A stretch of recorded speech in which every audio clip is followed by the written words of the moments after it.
The Takitaro is a lesser-known but fascinating creature from Japanese folklore, particularly tied to the Niigata prefecture. Unlike the more famous yokai and monsters of Japan, the Takitaro is rooted in real sightings that have been reported over centuries, often by fishermen and locals living near rivers. These accounts paint a picture of a gigantic, monstrous fish that defies ordinary explanation, blending the line between myth and reality. One of the earliest and most notable sightings dates back to the Edo period around the 18th century. Local records describe how fishermen on the Agano River, a major waterway in Niigata, began reporting encounters with a massive fish unlike anything they had seen before. This fish, later dubbed the Takitaro, was said to be over 10 meters long, with a body as thick as a tree trunk. The sheer size of the creature was enough to frighten even the most seasoned fishermen, who were used to catching large river fish like catfish or carp. The Takitaro was often described as having a long serpentine body, covered in dark, almost black scales that reflected light with a dull, metallic sheen. Its head was said to be broad and flat, with a wide mouth lined with sharp, needle-like teeth, an unusual feature that made it stand out from the ordinary river fish.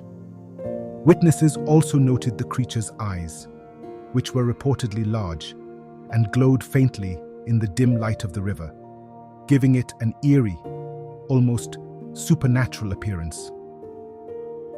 One of the most famous real accounts of the Takitaro occurred in the mid-19th century, when a group of fishermen claimed to have caught sight of the creature near the village of Tokamachi, which lies along the Shinano River, Japan's longest river.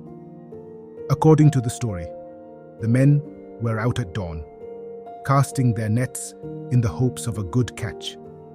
As they worked, they noticed a disturbance in the water, a series of large ripples moving against the current.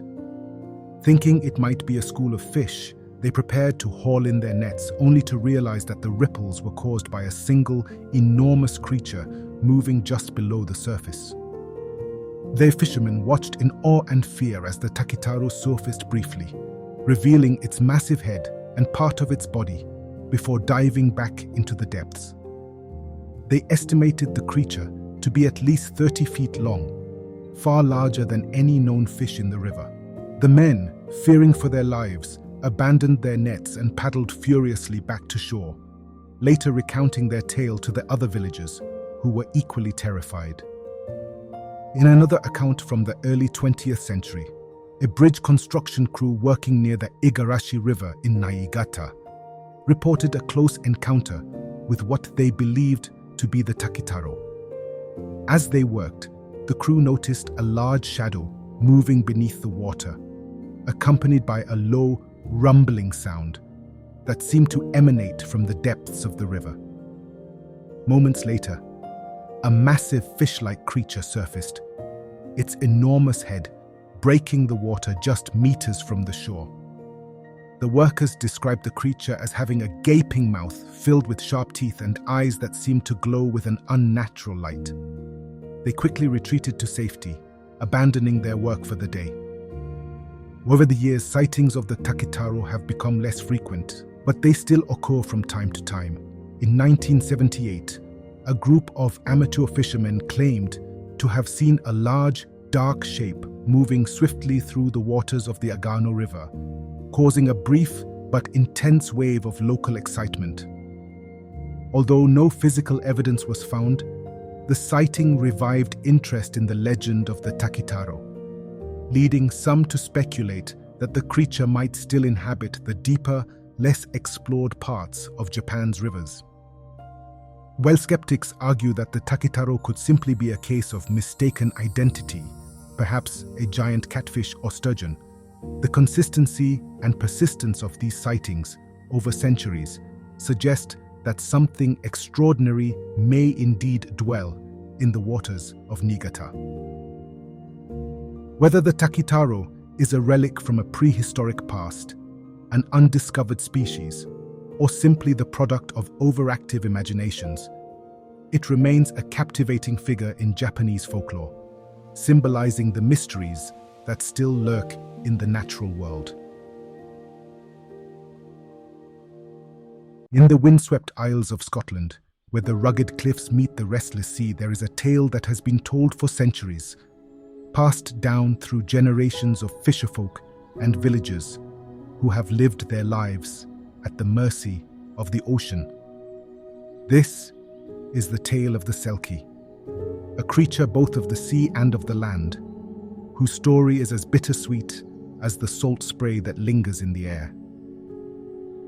The Selkies are said to be seals in the water, their sleek bodies gliding effortlessly through the waves, diving deep into the cold, dark depths of the ocean. But under the light of the full moon, when the tide is high and the night is calm, these seals come ashore, shedding their skins to reveal a human form beneath. In this form, they are beautiful beyond compare, with eyes that reflect the mysteries of the sea and hair that flows like the ocean's currents. They walk the earth with a grace and gentleness that belies their true nature. But always they are drawn back to the water, for the sea is their true home. The legend often speaks of a lonely fisherman who one night stumbles upon a Selkie as she dances on the shore, her seal skin laid out beside her. Captivated by her beauty and overcome with longing, the fisherman does the unthinkable. He steals her skin, hiding it away so that she cannot return to the sea. Without her skin, the Selkie is trapped in her human form, unable to go back to the ocean, and so she is forced to remain on land. The fisherman, in turn, asks the Selkie to become his wife. Though her heart yearns for the sea, the Selkie has no choice but to agree. Over time, they build a life together, and in many versions of the tale, they have children, half human, half Selkie, who inherit their mother's deep connection to the ocean. The Selkie grows to care for her family, her love for them genuine, but she never forgets the call of the sea, which echoes in her heart with every crash of the waves. Years pass, and though the Selkie lives as a human, she never stops searching for her lost skin. She knows that without it, she can never be truly free. The fisherman, knowing this, keeps the skin hidden, fearful that if she finds it, she will leave him and return to the ocean, never to be seen again. But as fate would have it, one day, the Selkie discovers the hiding place. Perhaps it is hidden in a chest, buried deep beneath the floorboards, or tucked away in the rafters of their home. The moment her fingers touch the soft, familiar texture of her sealskin, the longing she has kept buried for so long overwhelms her. The call of the sea is too strong to resist. With tears in her eyes, the Selkie bids a silent farewell to her children who are playing nearby, unaware of what is about to happen. She knows she cannot stay, but she also knows that part of her heart will remain with them forever. Clutching the skin to her chest, she runs to the shore, where the waves greet her like an old friend. She dons the skin once more, feeling the cold embrace of the sea against her body. And with one last look at the land, she slips beneath the waves, disappearing into the depths from which she came. The fisherman, upon discovering her absence, is devastated. He searches the shore, calling out for her, but he knows in his heart that she is gone. The children, too, feel the loss deeply, and they often wander down to the sea, hoping to catch a glimpse of the mother they barely knew.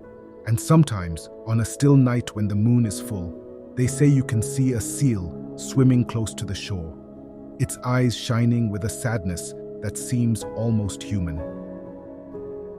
The legend of the Selkie is a tale of love and loss, of the inescapable pull of one's true nature and the bittersweet realization that some things cannot be held forever. It is a story that speaks to the heart, reminding us of the sacrifices we make for love, and the ways in which we are all in some form or another bound to the things we cherish most.